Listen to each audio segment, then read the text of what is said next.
سامعین محترم، آج چونکہ 15 شعبان کی رات ہے اور اس رات کو اللہ تبارک و تعالیٰ نے بہت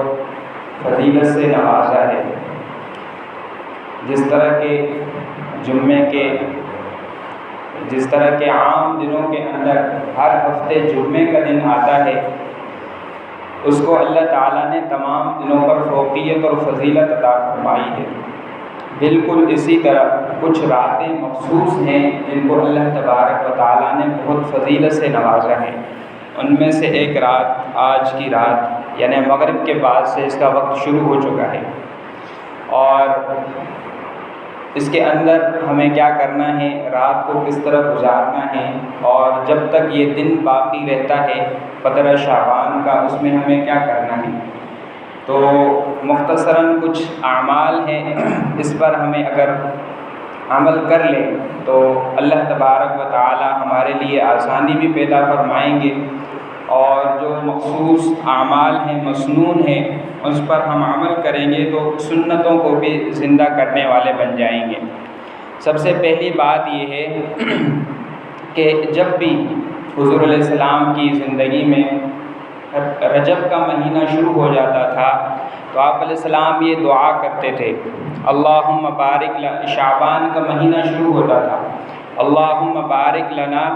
فی رجب و شعبان وبلغنا رمضان۔ اے مولائے کریم، جب بھی رجب اور شعبان کا مہینہ شروع ہوتا تو یہ کہتے کہ اے مولائے کریم، اس رجب اور شعبان کے مہینے میں ہمارے لیے برکتیں عطا فرما، وبلغنا رمضان، اور ہمیں رمضان کے روزوں تک پہنچا دے۔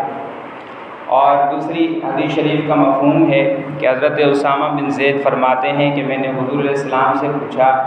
کہ حضور، جب شعبان کا مہینہ شروع ہوتا ہے تو اس میں آپ روزوں کو کثرت سے رکھتے ہیں،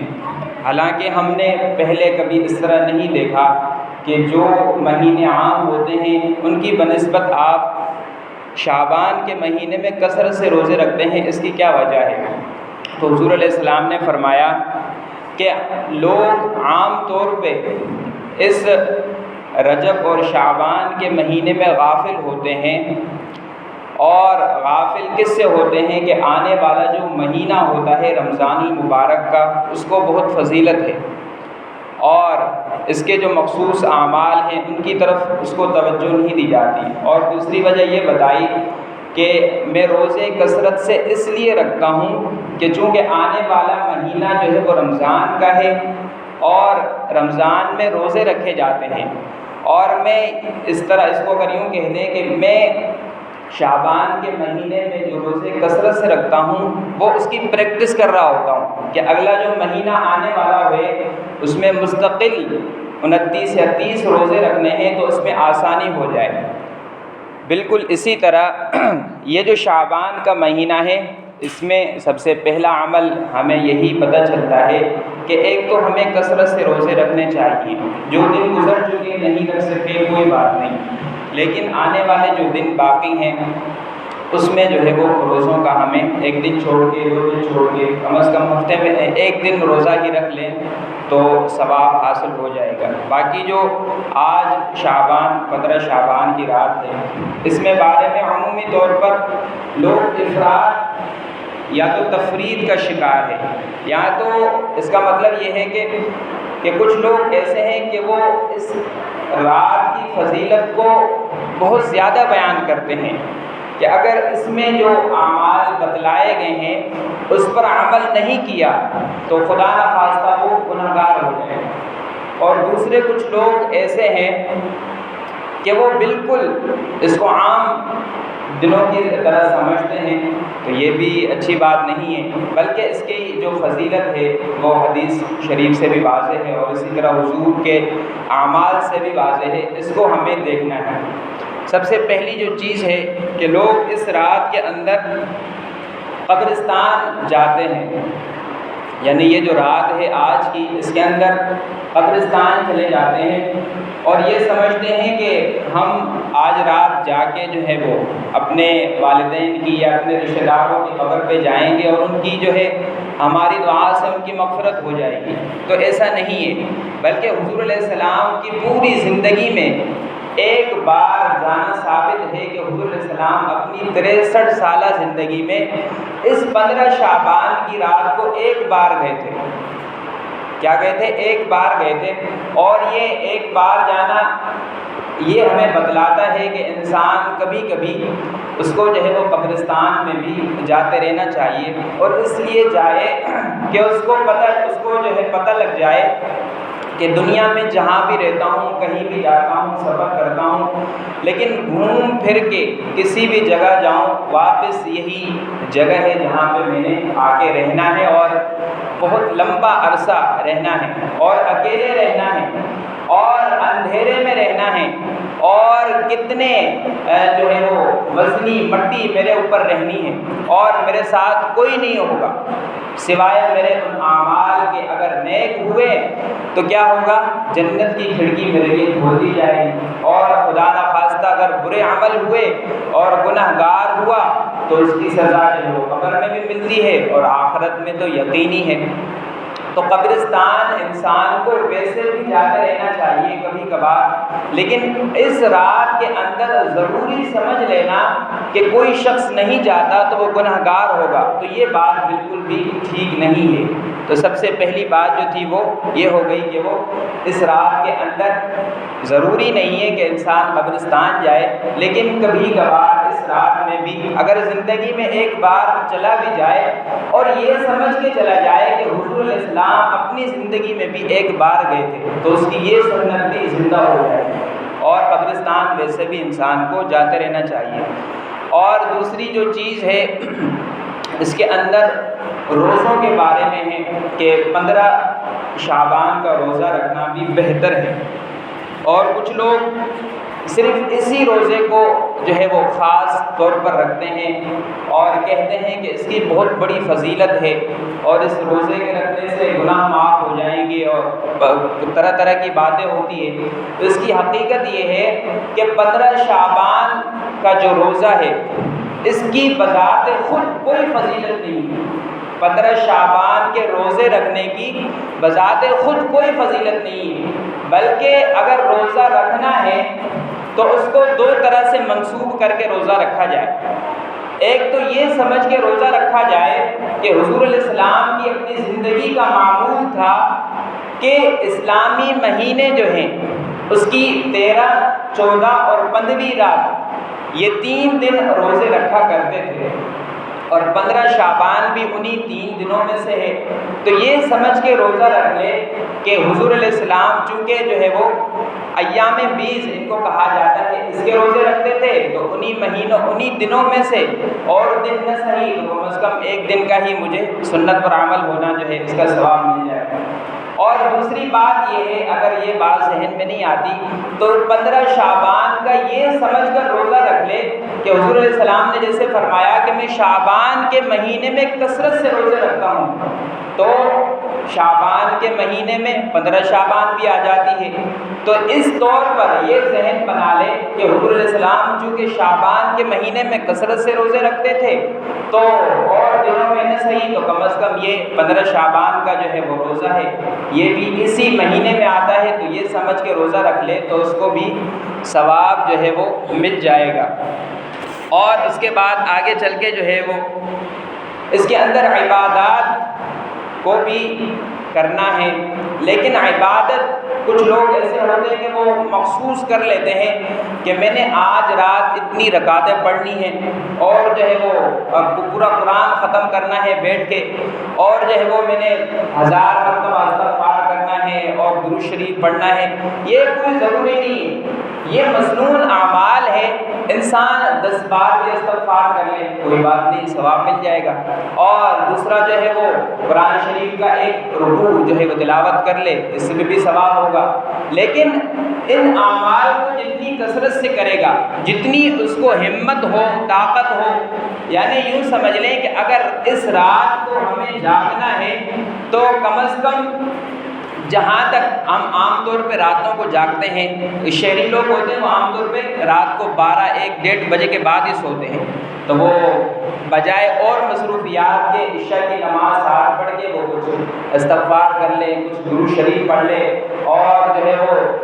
قرآن مجید کی تلاوت کر لیں، اور ساتھ ساتھ جو ہے وہ کچھ نوافل وغیرہ بھی کرتے رہیں۔ اور اگر اس دوران تھوڑی سی تھکاوٹ ہو جائے تو کوئی بات نہیں، تھوڑا سا لیٹ جائے، نیند آ رہی ہے تو لیٹ جائے، کوئی مسئلہ نہیں، تھوڑی دیر بعد پھر اٹھ جائے، اگر پھر بھی آنکھ نہیں کھلتی تو کوئی مسئلہ نہیں، جتنی عبادت کر لی ہے اس پر اللہ تبارک و تعالی جو ہے وہ کیا کریں گے، ثواب ضرور دیں گے۔ اور اسی طرح اس رات کے اندر نوافل کو بھی پڑھنا ہے، لیکن متعین نہیں کرنا کہ میں نے آج رات 20 رکعتیں پڑھنی اور میں نے جو ہے وہ 30-50 رکعتیں نہیں، 2 رکعتیں پڑھ لی اور اس نیت سے پڑھ لی کہ آج جو ہے وہ زیادہ ثواب ملے گا، اور آج جو ہے وہ ایسی رات ہے کہ حدیث شریف کا مفہوم ہے اللہ تبارک و تعالیٰ بہت سارے لوگوں کو جہنم سے نکال کر جو ہے وہ جنت میں پہنچاتے ہیں، اور بہت سارے لوگوں کے گناہوں کو معاف فرما دیتے ہیں۔ اور اس رات کے اندر حدیث شریف کا مفہوم ہے کہ عام طور پہ اللہ تبارک و تعالیٰ ہر رات کو آخری پہر میں آ کے پہلے آسمان پہ آ جاتے ہیں، لیکن اس رات کی فضیلت یہ ہے کہ مغرب کے فوراً بعد، مغرب کا جیسے ہی وقت شروع ہو جاتا ہے تو اللہ تبارک و تعالیٰ پہلے آسمان پہ آ جاتے ہیں اور یہ آواز لگاتے ہیں کہ کوئی ہے مانگنے والا کہ جس کے میں رزق کی کمی کو پورا کر دوں، کوئی ہے اپنے گناہوں کو معاف کروانے والا کہ میں اس کے گناہوں کو معاف کر دوں، کوئی ہے شخص جو پریشان ہو، کوئی ہے شخص کو جس کے جو اوپر لاکھوں روپے کا قرضہ ہو، کوئی ہے شخص کہ جس کو کوئی ضرورت ہو، کوئی بیماری ہو، یا انسان کی جتنی بھی پریشانیاں، ہر انسان اپنی پریشانی کو جانتا ہے، وہ اللہ تبارک و تعالیٰ جو ہے وہ آوازیں لگا رہے ہوتے ہیں کہ کوئی شخص ہے وہ اپنی ضروریات میرے سامنے لے آئے اور میں آج رات پوری کروں گا۔ لیکن ہماری جو ہے وہ اس طرف توجہ نہیں ہوتی، پھر اس سے ہمیں بچنا ہے۔ اور آج رات جو ہمیں ملی ہے اس میں تو تھوڑی بہت عبادت بھی کرنی ہے، نوافل بھی تھوڑے سے پڑھنے ہیں، تھوڑی سی تلاوت بھی کر لینی ہے،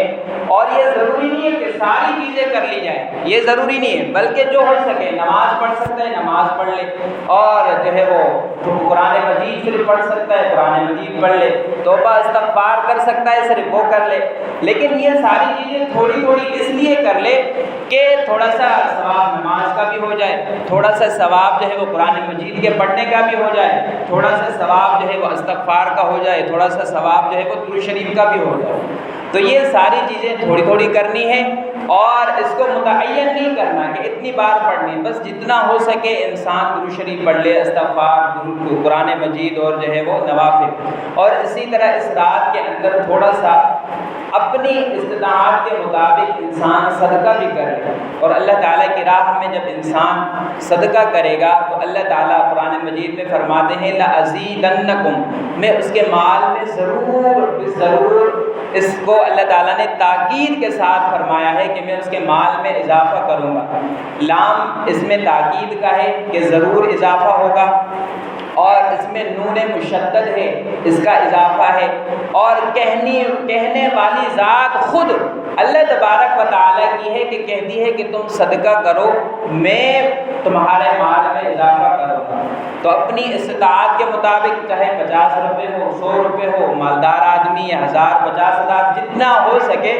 انسان جو ہے وہ صدقہ و خیرات کر لے، اور اس میں جو ہے وہ اپنے جو رشتہ دار ہیں ان کو فضیلت ہے سب سے زیادہ ان کو دے، پھر جو ہے وہ اپنے پڑوسی ہے، اور پھر جو ہے وہ اپنے جہاں تک اس کی رسائی نسائی ہے، 2 صحباب ہیں، ان تک جو ہے وہ ضروریات کے جو پیسے ہیں، مال ہے، وہ پہنچا دیں۔ اور صرف مال کا صدقہ کرنا ضروری نہیں ہے، بلکہ بسا اوقات ایسا ہوتا ہے انسان جو ہے وہ غریب ہوتا ہے لیکن اس کے پاس کپڑے زیادہ ہوتے ہیں، اور اس کے پاس جو ہے وہ بنیان زیادہ ہوتے ہیں، یا اس کے پاس چپلیں زیادہ ہوتی ہیں، تو یہ بھی انسان صدقہ کر سکتا ہے۔ اور حضور علیہ السلام کا اپنی زندگی کا معمول تھا کہ وہ جو بھی کپڑا جو ہے وہ تھوڑا سا استعمال ہو جاتا تھا وہ پھر کسی نہ کسی کو دے دیا کرتے تھے، اور اسی طرح اگر کوئی چپل ہو تو وہ بھی دے دیں۔ آپ کوئی بھی چیز آپ کے پاس اضافی ہے، چاہے مال ہو یا چاہے چیزیں ہوں، تو ان کو بھی انسان صدقے کے طور پر، خیرات کے طور پر بھی دے سکتا ہے۔ جب یہ ادا کرے گا تو ظاہر ہے کہ اللہ تبارک و تعالیٰ اس میں جو ہے وہ اضافہ بھی فرمائیں گے۔ اور اگلی بات یہ ہے کہ عبادت کے لیے مسجد میں ہونا ضروری نہیں، عبادت کے لیے نفل پڑھنے ہیں، اور جو ہے وہ یہاں بیٹھ کے توبہ استغفار کرنا ہے، درود شریف پڑھنا ہے، قرآن مجید کی تلاوت کرنی ہے، تو یہ اس کے لیے مسجد کا ہونا کیا ہے، ضروری نہیں ہے۔ آپ اگر اپنے گھر میں جو ہے آپ کا ماحول ہے اور جو ہے وہ وہاں آپ تسلی سے اور خاموشی سے پڑھ سکتے ہیں تو بہتر یہی ہے کہ انسان اکیلا ہو، یکسوئی ہو، خاموشی ہو، اور اللہ تبارک و تعالی ہو اور انسان ہو۔ تو یہ جب ایسا ماحول ہوگا تو یقیناً انسان ایک توجہ سے بھی نماز پڑھتا ہے، صدقہ اور جو ہے تلاوت بھی کرتا ہے، استغفار بھی کرتا ہے، تو یہ ساری چیزیں انسان یکسوئی میں کرے۔ لیکن اگر مسجد میں بھی کرتا ہے تو اس کی بھی اپنی فضیلت ہے کہ یہ اللہ تبارک و تعالیٰ کا اپنا گھر بھی ہے، لیکن اس کا مطلب یہ نہیں کہ اگر وہ گھر میں پڑھے گا تو اس کی عبادتیں، نماز، زکوٰۃ وہ کیا ہو جائے گا، قبول نہیں ہوگی، بلکہ وہ ایک طرح سے انسان کو سکون ملتا ہے، خاموشی ہوتی ہے، یکسوئی ہوتی ہے۔ تو اس سے جو ہے وہ عبادت کے لیے، تلاوت کے لیے، استغفار کے لیے، درود شریف کے لیے مسجد کا ہونا ضروری نہیں ہے۔ تو یہ کہیں پر بھی انسان بیٹھ کے کر سکتا ہے۔